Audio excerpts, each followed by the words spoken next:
네, 그래서 에세이 얘기는 이 정도로 하고요. 이제 올해 AP가 코로나 사태 때문에 좀 많은 변경점이 있었잖아요. 그것에 대해서 어떤 점들이 바뀌었는지, 그리고 어떻게 준비하는 게 최선일지, 그런 부분에 대해서 말씀을 좀 드릴게요. 네, 일단 제일 크게 바뀐 점은 이제 집에서 온라인으로 FRQ 테스트로 진행이 돼요. 그 객관식 MCQ가 다 빠졌고요. 45분짜리 FRQ 테스트 서술형 전체로 시험이 진행이 될 거고요. 평소랑 똑같이 이제 과목별로 이제 시험일은 2번씩 있을 거고, 그리고 또 중요한 게 이제 FRQ 유형이 컬리지 보드에서 모든 유형을 다 올려놨고 연습 문제까지 지금 제공이 되어 있는 상태예요. 네, 그리고 이제 또 중요한 부분이 시험 범위가 바뀌었어요. 3월 초까지의 주제로 한정이 됐고요. 과목마다 이제 빠지는 부분, 포함되는 부분이 조금씩 다른데 조금 이따가 짚어드릴게요. 그건. 그리고 이제 뭐 컴퓨터, 태블릿, 뭐 여러 가지 기기에서 볼 수 있고, 글로 수필로 작성한 것도 사진 촬영해서도 답을 올릴 수 있다는데, 뭐 그것보다도 제일 중요한 변경점 중 하나는 이제 오픈북이랑 오픈노트라는 사실인 것 같아요. 근데 이제 일반적으로 오픈북 시험이라 하면은 책에서 필요한 부분을 찾아서 쓰라는 의미로 시간을 좀 많이 주잖아요. 근데 AP는 지금 그러라고 오픈북을 한 게 아니고 이제 막을 수가 없으니까 오픈북을 해놓은 상태인 것 같거든요. 그래서 이제 시간이 별로 길지가 않아요. 그래서 모르는 부분을 내가 시험 보면서 이제 이 과목 여기 펴가지고 찾아서 써야지라고 생각하시면은 잘 보실 수가 없을 거예요. 그리고 책에서 보고 바로 베낄 수 있는 문제는 내지를 않겠죠. 그러니까 객관적으로 난이도는 조금 더 올라갈 것 같고요. 그리고 이제 책에서 보고 베낀 수준의 어떤 슈퍼피셜한 답안을 쓰시면은 당연히 답안 작성 기준을 충족을 못 하실 테니까 점수도 잘 못 받으실 수 있어요. 그런 식으로 준비를 하시면. 그래서 결과적으로 이제 오픈북이라고 안심하시면 안 되고요. 오히려 난이도가 좀 올라갈 수 있으니까 지금까지 해왔던 패턴으로 조금 더 꼼꼼하게 공부하시는 게 좋겠습니다. 네, 그리고 또 하나 큰 문제가 이제 시험 시간이에요. 그 보시면 아시겠지만 미국에서 이제 동시에 보다 보니까 새벽 1시, 3시, 5시 막 이렇게 좀 엉망인 시간에 시험을 보게 됐어요. 그래서 이제 본인 시험 스케줄 확인하시고 이 시간에 맞게 이제 컨디션 조절을 하시는 게 되게 중요할 것 같은데요. 이제 한 가지 추천드리는 방법은 저도 이제 SAT나 AP 볼 때 열심히 했던 연습인데 이제 리얼 테스트 한두 개 아껴놓으셨다가 실제로 시험 볼 시간에 맞춰서 한번 풀 테스트를 보세요. 이제 이런 특수한 상황에 대한 연습도 당연히 되고요. 이제 그렇게 해보시면은 뭐 3시간 전에 일어났는데 뭐 너무 졸리네 라든지 뭐 언제 일어나야겠다 뭐 커피를 마셨더니 머리가 은근 안 돌아가네 라든지 이제 개선해야 될 부분이 느껴지실 거예요. 이제 이거는 사람마다 수면 사이클도 다르고 뭐 커피에 대한 반응도 다르고 하니까 뭐 무조건 이렇게 해라라고 말씀드릴 수 있는 부분은 아니니까 이제 이런 특수한 상황에서 직접 해보시는 게 최선일 거라는 생각이 들어요. 네, 그리고 이제 바뀐 시험 범위에 대해서도 간단히 짚어드릴 건데 먼저 이제 바뀐 시험 형식에 대한 얘기를 좀 먼저 드리고 싶어요.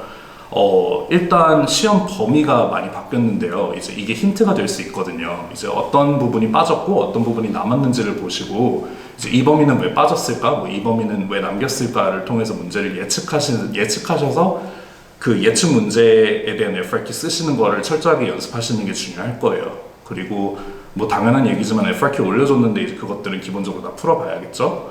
그리고 이제 그것만으로는 부족하실 거니까 거기에 더해서 이제 문제집 FRQ들, 특히 이제 컬리지 보드에서 올려놓은 예시 FRQ랑 비슷한 유형의 문제들 최대한 많이 풀어보시고 완벽히 숙지하셔야 돼요.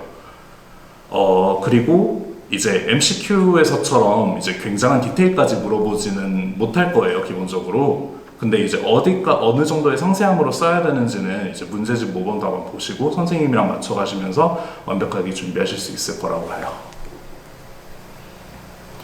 네, 그리고 이제 온라인 시험에 있어서 이제 얘기하지 않을 수 없는 부분인데, 컨닝에 문제가 있죠. 근데 기본적으로 세상에 누군가는 컨닝을 할 거라고 예상이 돼요.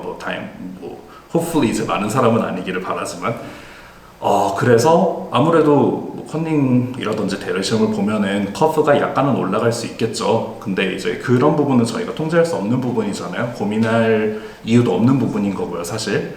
그래서 이제 최선은 저희가 할 수 있는 것들, 그러니까 흔들리지 않고 예측이랑 준비를 하는 거라고 생각해요. 그리고 기본적으로 5점 안정권에 들면 사실 그 적은 수의 컨닝 때문에 뭐 점수가 바뀌거나 하지는 않을 거라고 생각이 돼요.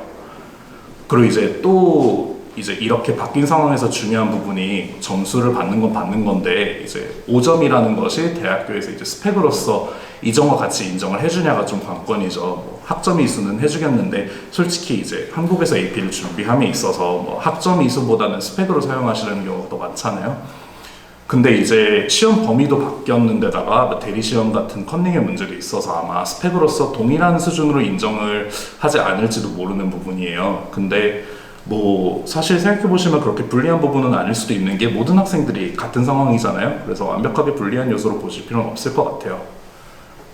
그리고 이제 한 가지 더 말씀드릴 게 이제 이렇게 상황이 변한 상태라서 학년별로 조금 고려하셔야 될 부분이 다른 게 10학년 같은 경우에는 내년에 또 볼 수 있잖아요. 조금 이따도 말씀드릴 건데 바뀐 시험 범위가 좀 본인한테 불리하다 싶으시거나 뭐 어떤 이런 스펙으로서의 인정 문제가 조금 고민이 되시는 경우에는 전략적으로 이제 내년에 보는 것도 좀 고려해 보실 필요가 있을 것 같고요. 뭐 11학년 학생 같은 경우에는 마지막 기회니까 뭐 최선을 다해서 준비하셔야 될 거고, 뭐 12학년 같은 경우에는 이제 미국 대학교 입시에 사용하지는 못하시겠지만 뭐 이제 학점 이수라는 그 본연의 목적으로 사용하실 수도 있고요.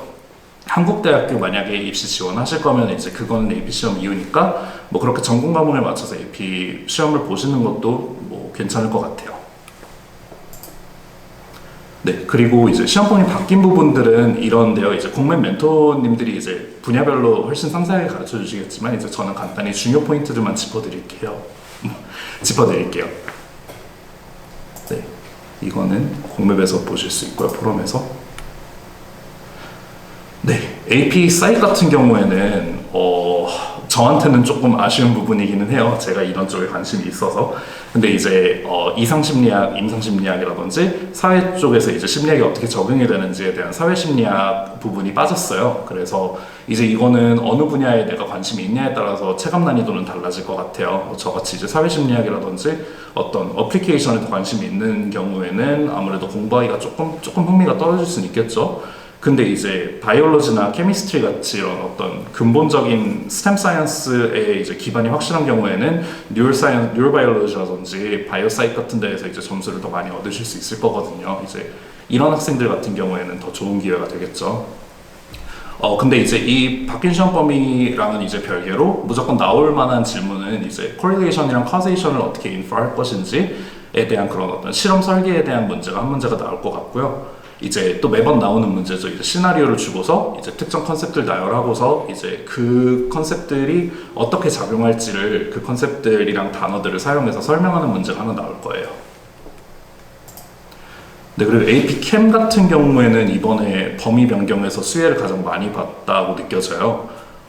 일단 계산이 많은 이제 산염기라든지 엔트로피라든지 그런 부분들이 빠져가지고 계산 실수를 하거나 이제 시간이 잡아먹히는 부분들이 좀 부담을 느꼈던 학생들한테는 좀 좋은 기회가 될 것 같아요. 이제 그리고 남은 부분들이 이제 알면 알고 모르면 모르는 이제 루이스 스트럭처 그리는 거라든지 주기적 성질이라든지가 남았고요. 이제 평행 부분 같은 경우에는 이제 단계별로 설명할 게 많으니까 FRQ로 내기 굉장히 좋잖아요. 그래서 출제될 가능성이 굉장히 높다고 생각이 돼요.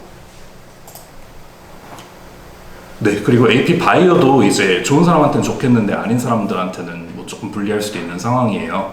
이제 저 같은 경우는 SAT2 준비하면서 이콜로지 파트가 훨씬 쉬웠거든요. 이제 저 같은 사람한테는 시험 난이도가 안타깝게도 이콜로지가 제외가 되면서 조금 뭐 곤란해졌죠. 근데 방금 사이트처럼 케미스트리 레벨이 이해도가 높아서 이제 몰레큘러 바이오가 더 편한 학생들한테는 굉장히 좋은 기회라고 생각이 돼요. 그리고 방금 사이트에서도 말씀드렸지만 이제 실험 설계는 모든 과학의 기초가 되는 부분인데 이제 바이오에서는 특히 이제 confounding variable 같은 경우가 많을 수가 있잖아요.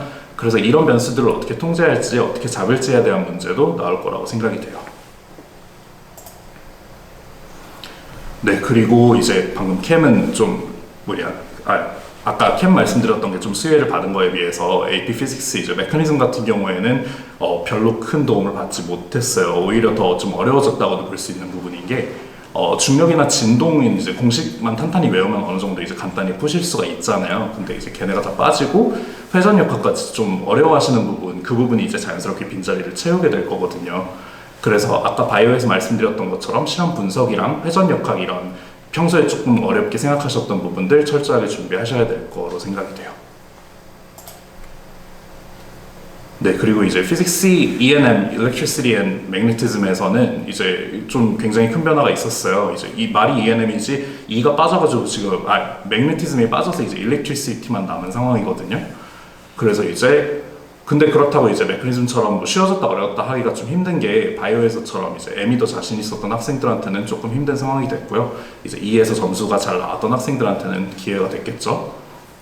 그래서 이제 일렉트리시티 같은 경우에는 이렇게 크게 뭐 세 가지 분야로 나눈다면 이렇게 큰 분야로 이렇게 세 가지 문제가 나올 것 같고 조금 어렵게 낸다면 교류 서킷까지 나올 수가 있을 것 같아서 그 부분도 철저하게 준비하시고요. 이제 10학년이시라면은 이제 내가 이제 M에서 점수가 많이 나고 일렉트리시티에서 좀 깎였다 싶으신 분들이 계시면은 좀 고민이 될 수 있는 부분이니까 본인이 이제 어떤 파트가 강한지 잘 생각해 보시고 결정하시길 바랄게요. 네, 캘큘러스 같은 경우에는 좀 제외되는 부분이 굉장히 구체적이에요. 근데 아까 처음에 말씀드렸듯이 힌트가 될 수도 있는 부분인데 보시면 이제 제외된 범위랑 남은 범위를 봤을 때 추론할 수 있는 게 이제 굳이 범위에 테일러 시리즈 찾는 걸 출제 범위로 남겨놨잖아요. 뭐 그러니까 이제 세 문제 중에 하나는 뭐 함수를 주고서 테일러 시리즈 찾은 다음에 레이시오스 테스트로 이제 컨버전스 레인지 찾는 문제 같은 게 출제될 가능성이 높다고 생각이 돼요. 그래서 이제 이런 식으로 멘토님들이랑 예상 문제 만들어서 철저히 준비하시는 게 중요할 것 같고요. 이제 A, B가 서브스코어가 안 나오니까 당연히 BC에 나오는 부분인 디퍼런셜 이퀘이션이라든지 방금 말씀드린 테일러 시리즈 같은 것들의 부분이 늘어날 거니까 이제 BC 고유 파트들을 좀 철저하게 준비하셔야 될 거예요.